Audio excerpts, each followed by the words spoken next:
আমার বয়স যখন কম তখন আমি নিজের অজান্তে আল্লাহর সাথে শিরিক করেছি। এর আগে আমি কখনো শিরিক কথাটাই শুনি নাই।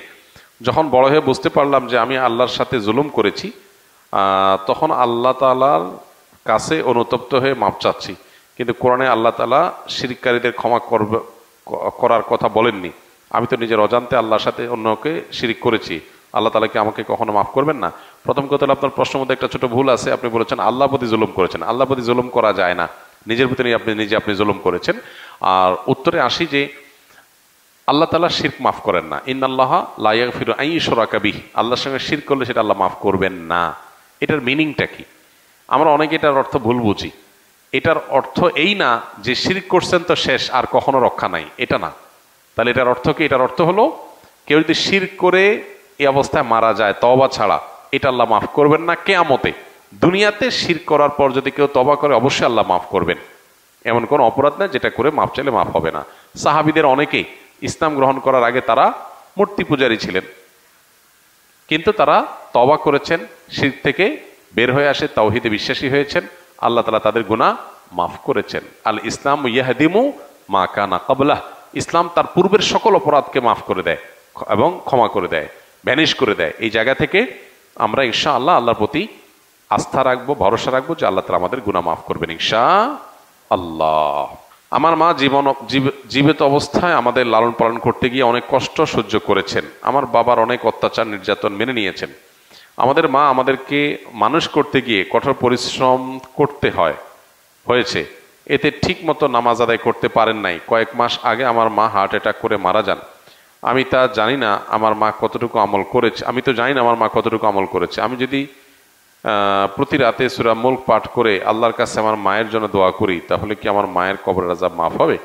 মৃত্যুর পর আমি আমার মাকে প্রায় স্বপ্নে দেখতে পাই। তিনি যে কয়েকবার স্বপ্নে দেখা দিয়েছেন তাতে আমি হাসি খুশি মুখ দেখতে পাই। একটু বিস্তারিত জানাবেন। প্রথম কথা হলো ভাই, আমাদের প্রিয়জনরা যখন কেউ চলে যায় দুনিয়া থেকে, তখন তাদের জন্য আমরা আল্লাহর কাছে ইস্তেগফার করব, ক্ষমা প্রার্থনা করব।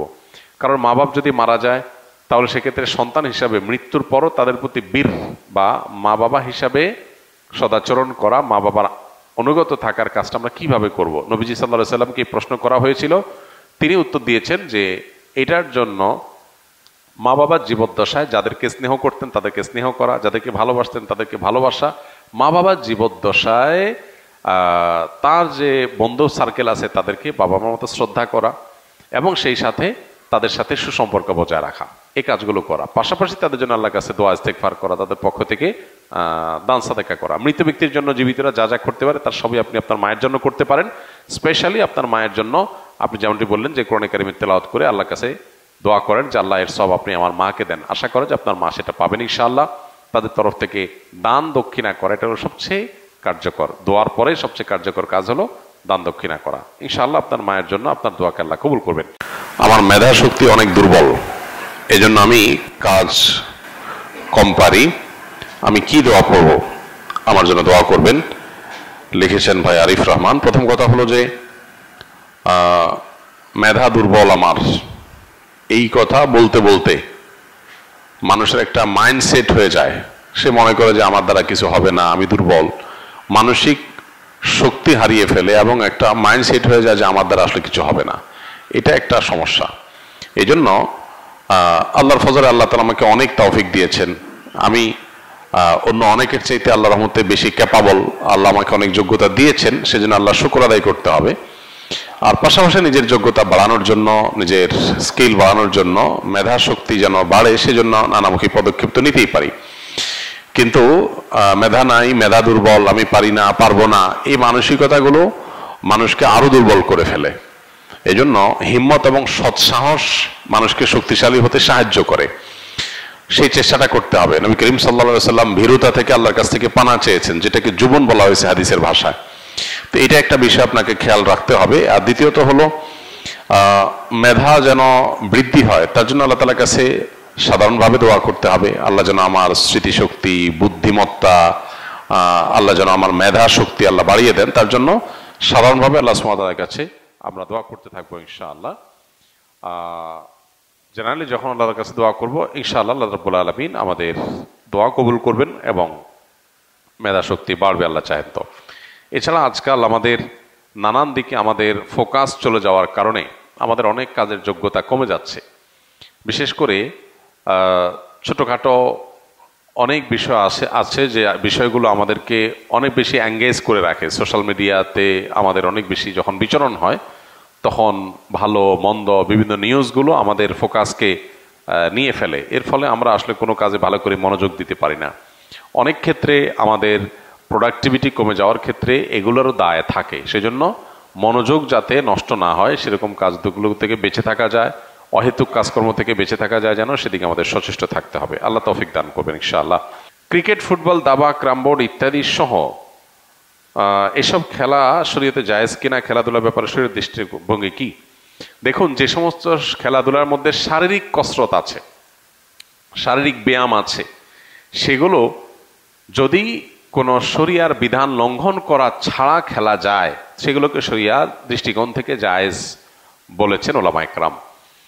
ধরুন আপনি ক্রিকেট খেলছেন বা ফুটবল খেলছেন, এখানে যদি এক পক্ষ আরেক পক্ষকে কোনো হার জিতের ভিত্তিতে টাকা পয়সা না দেয়, জুয়া না থাকে, এবং এখানে যদি সতর ঢাকার মতো ব্যাপার না থাকে, এই খেলাধুলার প্রতি অতি মনোযোগিতা এটা নামাজ থেকে গাফিল করে দিবে, এরকম বিষয় যদি না থাকে, তাহলে সেক্ষেত্রে শারীরিক কসরতের উদ্দেশ্যে বা সামান্য বিনোদনের উদ্দেশ্যে শারীরিক কসরত আসে সেরকম খেলাধুলা করা জায়েজ আছে। সেটা ব্যাডমিন্টন হতে পারে, ক্রিকেট হতে পারে, ফুটবল হতে পারে। ফুটবল খেলতে গিয়ে আপনি হাফ প্যান্ট পরছেন, সতর মুক্ত করছেন, তখন এটা নাজায়েজ হয়ে যাবে। আপনি খেলাধুলাতে এত বেশি জমে উঠছেন যে আপনি নিয়মিত জামাতে নামাজ পড়েন, কিন্তু খেলাধুলা মস্তে গিয়ে আপনি নামাজ জামাত পড়তে পারতেছেন না, তাহলে সেই এত বেশি মোহ তৈরি করে ফেলে এটা জায়েজ হবে না। নামই যার খেলা, নামই হলো খেলাধুলা, খেলাধুলা, এই খেলাধুলা যার নাম, সেটা এখন আর খেলাধুলা নাই, সেটা সিরিয়াস ইস্যু হয়ে গেছে।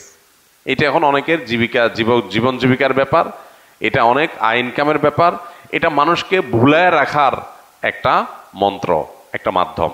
এটার পেছনে হাজারটা বিষয় জড়িয়ে আছে। এজন্য ওই লেভেলের খেলাধুলা সেগুলো ভিন্ন।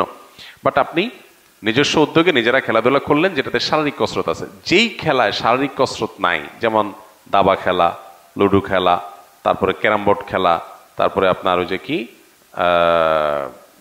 তাস খেলা, এই জাতীয় খেলাগুলোতে কোনো শারীরিক কোনো ফায়দা নাই, মানসিক কোনো ফায়দা নাই, এগুলো জায়েজ নাই শরীয়তে। কেন? কারণ এগুলো অনর্থক কাজের অন্তর্ভুক্ত। এই খেলাধুলা দ্বারা আপনার লাভ কি? কোনো লাভ নাই। আপনি বলবেন মানসিক রিফ্রেশমেন্ট, বস্তুত হয় উল্টাটা। এগুলো খুব বেশি খেললে মানুষ আরো মানসিকভাবে বিষাদগ্রস্ত হয়, যে আসলে কি হয়েছে, কিছু তো হয়নি। আপনি দৌড়াদৌড়ি করেছেন, পরিশ্রম করেছেন, ঘাম ঝরছে, ব্যায়াম হয়েছে, এটা স্বাস্থ্যের জন্য ভালো হয়েছে, তো এগুলোতে ভালো কোনো দিক নাই।